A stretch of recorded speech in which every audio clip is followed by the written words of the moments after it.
성경의 문화와 풍습, 그 중에서 결혼 풍습에 대해서 다루고 있습니다.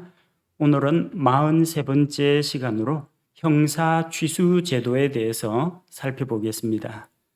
형사 취수 제도라는 것은 수혼 제도라고 부릅니다. 형사 취수혼 혹은 역연혼이라는 말도 사용하는데, 형이 죽은 이후에 시동생이 과부가 된 형수와 결혼하는 제도를 가리켜서 형사 취수 제도라고 합니다. 일반적으로는 형과 동생의 나이 차이가 있고 형이 먼저 결혼하기 때문에 형이 먼저 죽는 것으로 가정을 하는데, 그 반대의 경우도 있습니다. 동생이 먼저 결혼해서 자식을 남기지 못하고 먼저 죽으면 아직 결혼하지 않은 미혼의 형이 제수 씨와 결혼하는 것도 여기에 포함이 됩니다. 수혼 제도라는 것, 형수 또는 제수와 결혼하는 것을 말합니다. 이것과 반대되는 제도를 가리켜서 순연혼이라고 부릅니다. 아내가 죽은 이후에 이 호라비가 된 이 남편이 아내의 자매, 그러니까 처형이나 처제와 결혼하는 것을 순연혼이라고 부릅니다.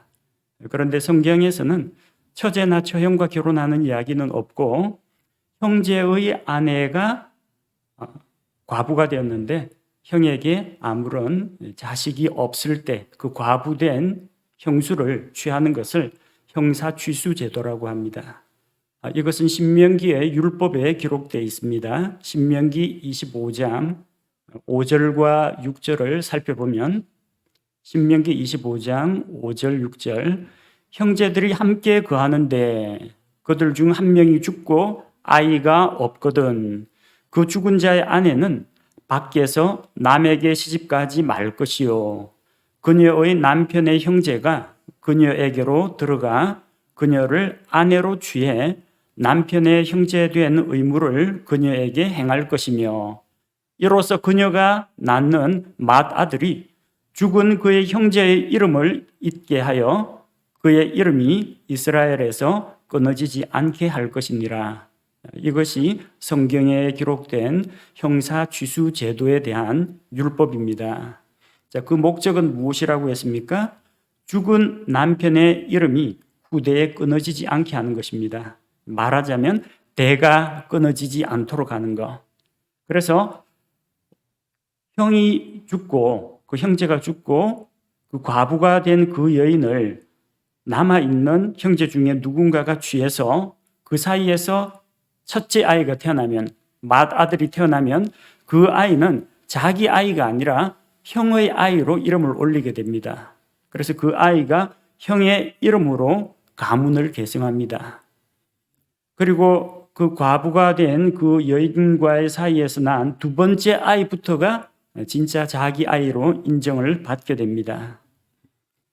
하나님께서 이렇게 형사 취수제도, 수혼제도를 만드신 이유는 하나님께서 주신 상속 재산을 계속해서 지켜나가도록 하기 위해서입니다. 하나님께서는 이스라엘 각 지파별로 땅을 분배해 주셨고, 또 각 지파 안에서는 그 가족들에 따라서 땅을 나누어 받았습니다. 그것은 이스라엘 자손에게 주신 대대로 상속이 되는 상속 유산, 상속 재산입니다. 그런데 이 땅을 물려받아서 관리할 사람이 필요합니다. 그러면은 그 이스라엘 사람 집안에서 대가 끊어지지 않도록 해야 합니다.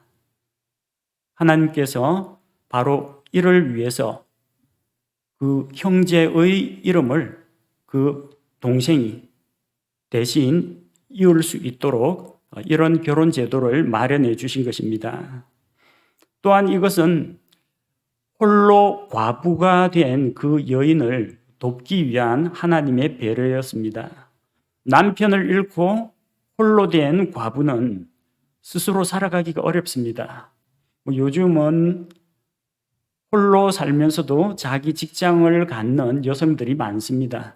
여성의 사회적 진출이 활발해지는데, 그 당시만 하더라도 사람들이 먹고 살려면 기본적으로 땅이 있어야 됩니다. 땅을 경작해서 거기서 작물을 가꾸어서 먹고 살아갑니다.